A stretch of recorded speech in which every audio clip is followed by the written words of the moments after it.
We have convened here today for an honest conversation about the effectiveness of multilateral institutions created more than 75 years ago. The question before us is how best they can be reformed, particularly as the need to reform is less deniable with each passing year. This debate and its outcome will not only help determine what kind of United Nations we wish to see, but also what kind of global order that best reflects contemporary realities. The need for a new orientation for a reformed multilateral system, or NORMS, as we titled it, flows from this widespread recognition. While the matter concerns the fullest constituency of member states, the Security Council too has an important stake in the consideration of this crucial question, because at the end of the day, it has direct implications for maintaining international peace and security. And it is in the fitness of things that such a discussion takes place as an open debate. All of us are aware that the question of equitable representation on and increase in the membership of the Security Council has been on the UNGA agenda for well over 3 decades. While the debate on reforms has meandered aimlessly, the real world, meanwhile, has changed dramatically. We see that in terms of economic prosperity, technology capabilities, political influence, and developmental progress. The broad dispersal of capabilities and responsibilities has been expressed, for example, in the emergence of the G20. That realization is now steadily percolating through the wider membership of the UN. At the 77th UNGA, we were all witness to a growing sentiment in favor of reform. Our challenge is to translate that into concrete outcomes. The call for change has been accelerated by growing stresses on the international system that we have experienced in recent years. On the one hand, they have brought out the inequities and the inadequacies of the way the world currently functions. On the other, they have also highlighted that a larger and deeper collaboration is necessary to find solutions. Let me give a few examples. During the COVID pandemic, many vulnerable nations of the global south got their first vaccines from beyond their traditional sources. Indeed, the diversification of the global production was itself a recognition of how much the old order had changed. The knock-on effects of conflict situations have also underscored the necessity for a more broad-based global governance. Recent concerns over food, fertilizer, and fuel security were not adequately articulated in the highest councils of decision-making. Much of the world was therefore led to believe that their interests did not matter. We cannot let that happen again. When it comes to climate action and climate justice, the state of affairs is no better.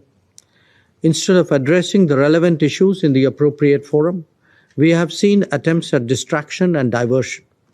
On the challenge of terrorism, even as the world is coming together with a more collective response, multilateral platforms are being misused to justify and protect perpetrators. Each one of these examples makes a strong case why it should not be business as usual in the multilateral domain. We not only need to increase stakeholdership, but also enhance the effectiveness and credibility of multilateralism in the eyes of the international community and in the eyes of global public opinion. That is the purpose of NORMS.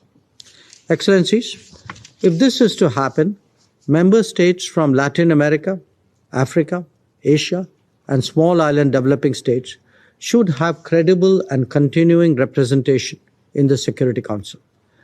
Decisions about the future can no longer be taken without their participation.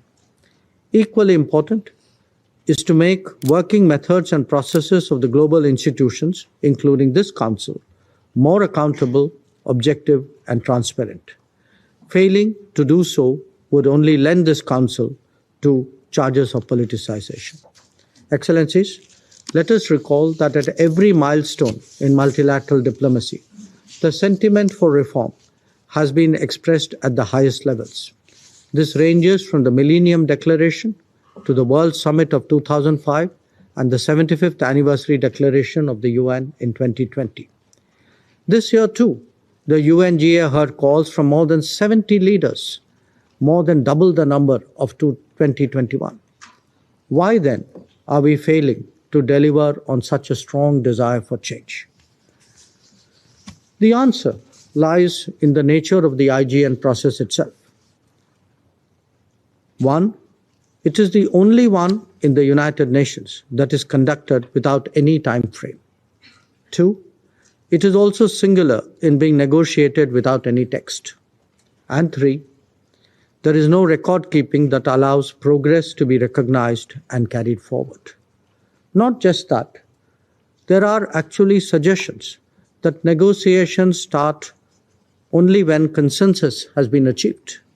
Surely, we cannot have a more extreme case of putting the cart before the horse.